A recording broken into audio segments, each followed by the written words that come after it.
5, 4, 3, 2, 1, 0.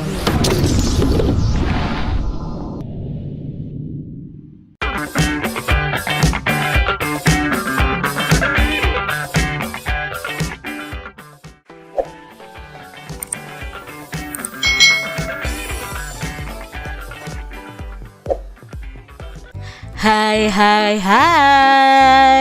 Selamat datang di channel YouTube Kak Citra. Apa kabar adik-adik semuanya? Kak Citra berharap kalian dalam keadaan yang baik, sehat dan siap untuk belajar ya. Nah, di semester 2 ini kita akan belajar bersama-sama di tema 6, Cita-citaku, subtema 1, Aku dan cita-citaku, pembelajaran yang pertama. Mari adik-adik yang duduk di kelas 4, kita belajar bersama-sama. Adik-adik, apakah kalian mempunyai cita-cita? Lalu apa cita-cita kalian? Nah, apakah kalian pernah membayangkan akan menjadi seorang apa ya di kemudian hari nanti? Apakah hal yang kamu bayangkan itu sebuah kegiatan atau sebuah pekerjaan? Apakah kamu pernah membayangkan kelak akan mengajar menjadi seorang pilot, arsitek, dokter hewan, atau pekerja seni? Nah, mari kita belajar tentang cita-citaku. Adik-adik, perhatikan gambar berikut ini. Kira-kira pekerjaan apa ya yang ada dalam gambar tersebut? Nah, mungkin ada yang bercita-cita menjadi seperti ini adik-adik. Nah, ini adalah seorang guru. Aku seorang guru. Lalu tugas seorang guru itu kira-kira apa ya adik-adik? Bagi kalian yang ingin menjadi seorang guru, kegiatan utama kalian sehari-hari adalah mendidik siswa dengan ilmu yang berguna serta memberikan contoh sikap yang baik untuk bekal hidupnya. Nah, contohnya Kak Citra. Kak Citra adalah seorang guru. Dulu waktu kecil cita-cita Kak Citra juga memang ingin menjadi seorang guru. Nah, sekarang cita-cita kalian apa nih adik-adik? Lalu gambar yang kedua, kira-kira ini seorang apa ya? Cita-citanya apa ya ini ya? Ya, ini disebut dengan arsiteknya. Aku seorang arsitek. Nah, arsitek ini kegiatan utamanya apa? Nah, kegiatan utamanya adalah merancang bangunan dan mendesain sebuah bangunan. Jadi arsitek ini merancang bangunan sebelum dibangun adik-adik, dia akan menggambar rancangannya dan mendesain bangunannya. Ini kalau cita-cita kalian menjadi arsitek nih adik-adik. Lalu gambar berikutnya, kira-kira apa ya ini ya? Ya, ini adalah dokter hewan. Nah, dokter hewan ini tugas utama atau kegiatan utamanya adalah mengobati hewan dan merawat hewan yang sedang sakit. Siapa yang ingin menjadi dokter hewan adik-adik? Yang berikutnya, kira-kira ini apa ya? Ya, ini adalah seorang pelukis. Siapa yang ingin menjadi pelukis adik-adik? Apa sih kegiatan utama dari pelukis ini? Kegiatan utamanya adalah melukis di atas kertas atau kanvas. Bisa juga mengadakan pameran dari hasil lukisannya adik-adik. Lalu contoh cita-cita yang lain ya adik-adik, kira-kira apa nih? Ya, ini adalah pilot adik-adik. Nah, pilot ini kegiatan utamanya adalah menerbangkan pesawat dan membawa penumpang dengan aman ke tempat tujuan.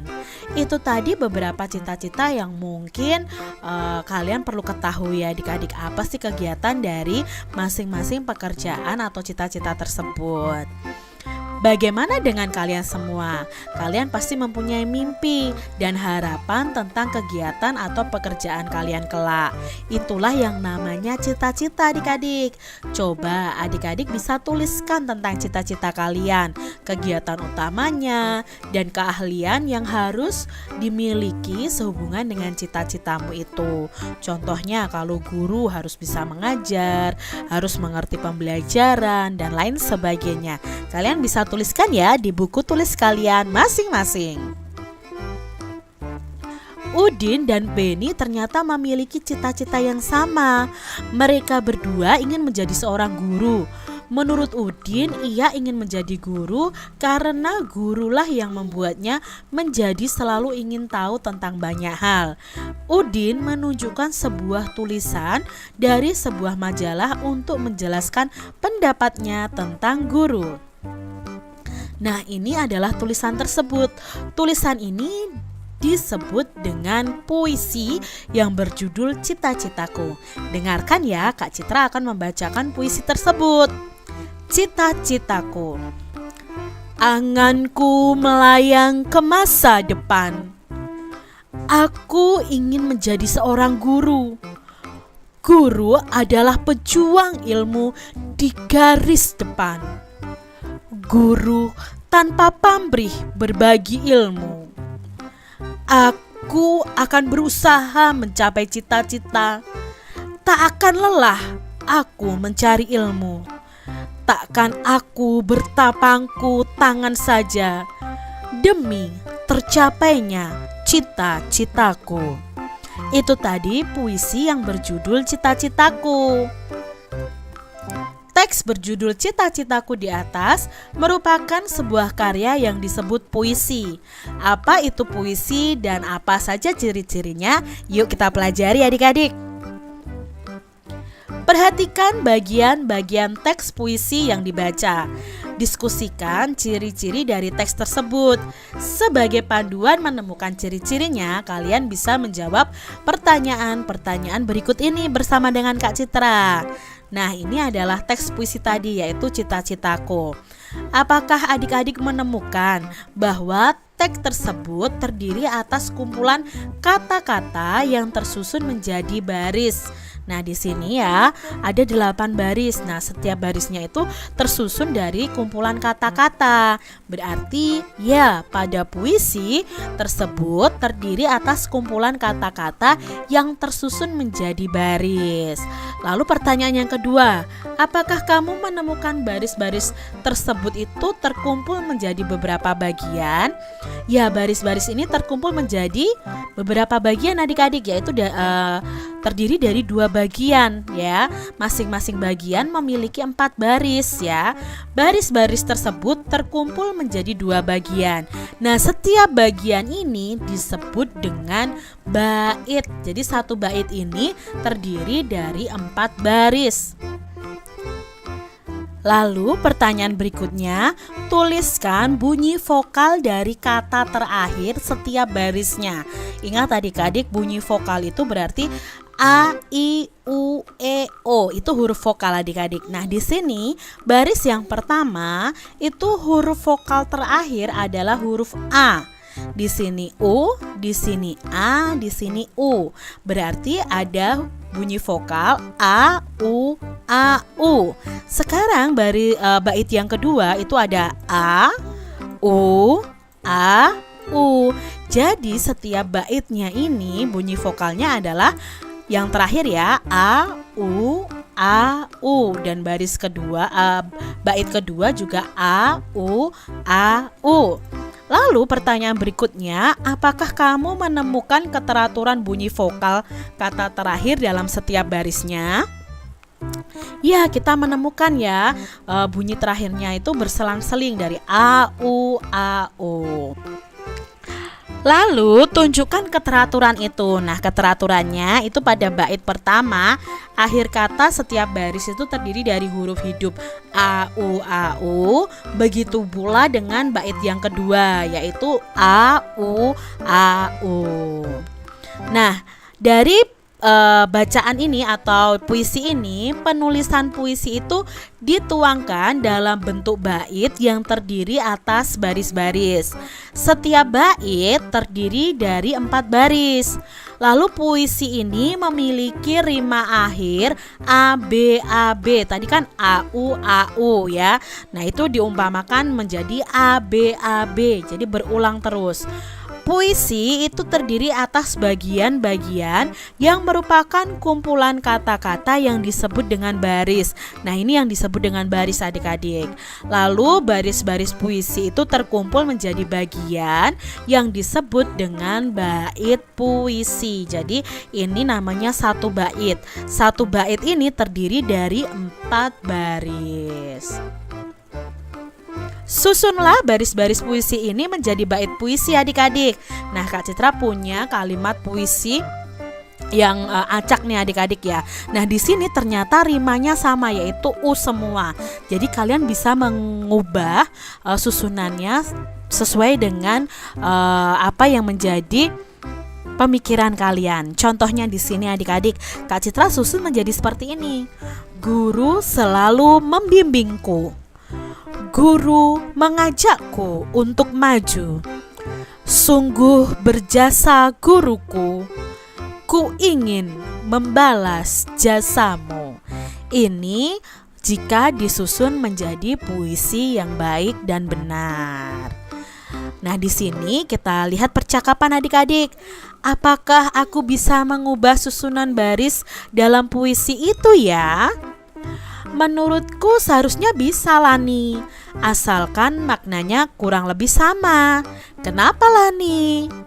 Betul juga, aku ingin menyusun puisi sendiri tentang cita-citaku. Benarkah? Apa cita-citamu, Lani? Aku senang dengan hewan. Aku ingin suatu hari nanti bisa menjadi dokter hewan agar aku dapat membantu hewan-hewan yang sakit dan butuh pertolongan. Wah, hebat juga cita-citamu. Kebetulan aku punya beberapa hewan peliharaan di rumah. Mungkin besok aku bisa membawa mereka kepadamu untuk diperiksa. Ah, Udin, jangan bercanda. Itu nanti saja ketika aku sudah belajar banyak tentang hewan. Baiklah, Lani. Nah, itu tadi percakapan antara Lani dan Udin. Apakah adik-adik memiliki hewan peliharaan seperti Udin? Nah, di sini Udin memelihara kucing, kelinci, dan ayam. Apa saja hewan peliharaanmu itu? Lalu bagaimana cara adik-adik memeliharanya? Nah, tentunya kalian memelihara hewan harus dengan baik ya adik-adik ya, diberi makan, diberi minum, dan lain sebagainya. Amatilah hewan peliharaan di sekitarmu. Apakah hewan peliharaan itu mempunyai anak? Nah, kalau di sini gambarnya ya, ini kucing mempunyai anak, kelinci juga, lalu ayam juga mempunyai anak.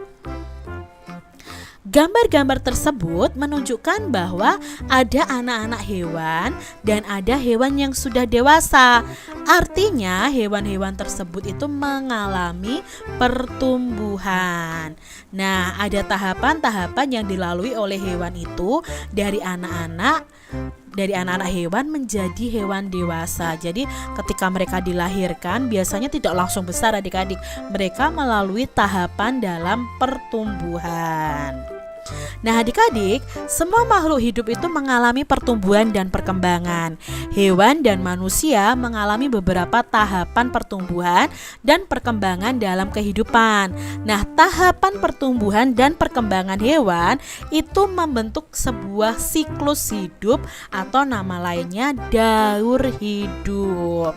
Nah, hewan mengalami tahapan pertumbuhan dan perkembangan yang berbeda-beda. Misalnya ayam dan kucing, pertumbuhan dan perkembangannya pun berbeda. Ada jenis hewan yang mengalami perubahan bentuk di setiap tahap hidupnya. Namun ada pula hewan yang tidak mengalami perubahan bentuk adik-adik. Nah, hewan yang mengalami perubahan bentuk dalam siklus hidupnya berarti mengalami namanya metamorfosis. Jadi metamorfosis itu perubahan bentuk dalam siklus hidup seekor hewan ya. Contohnya kupu-kupu itu mengalami metamorfosis. Kalau kucing itu tidak mengalami metamorfosis. Di antara hewan yang mengalami metamorfosis, ada yang mengalami perubahan bentuk pada setiap tahapnya. Ada juga yang tidak adik-adik. Nah, hewan yang mengalami perubahan bentuk pada setiap tahap pertumbuhan dan perkembangannya itu disebut metamorfosis sempurna. Sedangkan hewan yang mengalami perubahan bentuk hanya pada tahap tahap tumbuh kembangnya dinamakan mengalami metamorfosis yang tidak sempurna. Nanti akan kita pelajari lebih lanjut di pembelajaran selanjutnya tentang metamorfosis ini. Nah, sekarang susunlah tahapan pertumbuhan dan perkembangan hewan pada gambar berikut ini. Kita bisa memberi nomor dengan urutan yang benar. Nah, kalau kucing ini mengalami pertumbuhan dan perkembangan tetapi tidak metamorfosis, berarti tidak mengalami perubahan bentuk, hanya mengalami pertumbuhan ya, dari kecil sampai dewasa itu tidak ada perubahan bentuk apapun adik-adik.